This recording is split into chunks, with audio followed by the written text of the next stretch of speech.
ఇంట్లో మరుగుదొడ్డి ఇక్కడ తయారు చేస్తున్నారా? జాగ్రత్త, భారీ నష్టం జరగొచ్చు. ఇంటి నిర్మాణంలో ఒక్కో ప్రదేశానికి ప్రత్యేక ప్రాధాన్యత ఉంటుంది. వాస్తు శాస్త్రంలో ఇల్లు కట్టేటప్పుడు ప్రతి విషయంలోనూ ప్రత్యేక శ్రద్ధ తీసుకుంటారు. పడకగది ఎక్కడ ఉండాలి, మెట్లు ఎక్కడ ఉండాలి, బాత్రూమ్, టాయిలెట్ ఎక్కడ ఉండాలి, ప్రతిదీ వాస్తు ప్రకారం నిర్ణయించబడుతుంది. వాస్తుశాస్త్రం ప్రకారం నిర్దిష్ట మార్గదర్శకాలతో మరుగుదొడ్లను తయారు చేయడానికి కొన్ని ప్రదేశాలు నిర్దేశించబడ్డాయి. ఇంట్లో కొన్ని స్థలాలు ఉన్నాయి. బాత్రూమ్ నిర్మాణం వాస్తు దోషాన్ని కలిగించవచ్చు. ఈ ప్రదేశాలలో ఒకటి మెట్ల క్రింద ఉన్న స్థలం. మెట్ల క్రింద బాత్రూమ్ సృష్టించడం వివిధ ఇబ్బందులకు దారితీస్తుంది. మెట్ల కింద మరుగుదొడ్లు నిర్మించడం వల్ల ప్రమాదాలు, గాయాల పాలవుతున్నారు. వాస్తుశాస్త్రం ప్రకారం మెట్ల క్రింద ఉన్న స్థలంలో బలమైన పునాది లేదు.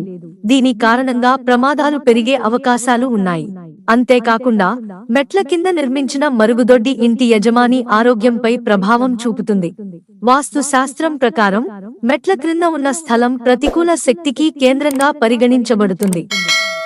ఈ కారణంగా ఈ ఫీల్డ్ను ఖాళీగా ఉంచడం ఎల్లప్పుడూ ఉత్తమం.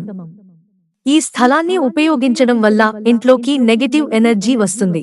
మెట్ల కింద స్థలం తక్కువగా ఉండటంతో సరైన వెంటిలేషన్ ఉండదు. దీనివల్ల ఆర్థికంగా నష్టపోవడమే కాకుండా ఆరోగ్యపరమైన సమస్యలు తలెత్తుతాయి. వాస్తు శాస్త్రం ప్రకారం మెట్ల క్రింద ఉన్న స్థలం ఆర్థిక స్థిరత్వం, ఇంటి అభివృద్ధిని ప్రతిబింబిస్తుంది. ఈ స్థలాన్ని చుట్టుముట్టినట్లయితే ఆర్థికంగా నష్టపోవచ్చు. ఈ లోపాన్ని తగ్గించడానికి మెట్ల క్రింద టాయిలెట్ను నిర్మించకూడదని సిఫార్సు చేయబడింది.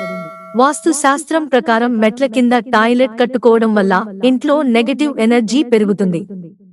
ఇది ఇంట్లోని వ్యక్తులపై ప్రభావం చూపుతుంది. ఈ నెగటివ్ ఎనర్జీ కారణంగా స్థానికులు జీర్ణ సంబంధిత వ్యాధులు, శ్వాసకోశ సమస్యలు వంటి సమస్యలను ఎదుర్కోవచ్చు. ముఖ్యంగా ఈశాన్య మూలలో మరుగుదొడ్డి నిర్మించకూడదని గుర్తుంచుకోండి. అంతేకాకుండా మెట్ల కింద మరుగుదొడ్లు నిర్మించకూడదు. ఈశాన్యం భగవంతుని ప్రదేశంగా పరిగణించబడుతుంది. మిత్రులారా, ఛానల్ సబ్స్క్రైబ్ చేసుకోవడం మర్చిపోకండి. ధన్యవాదాలు.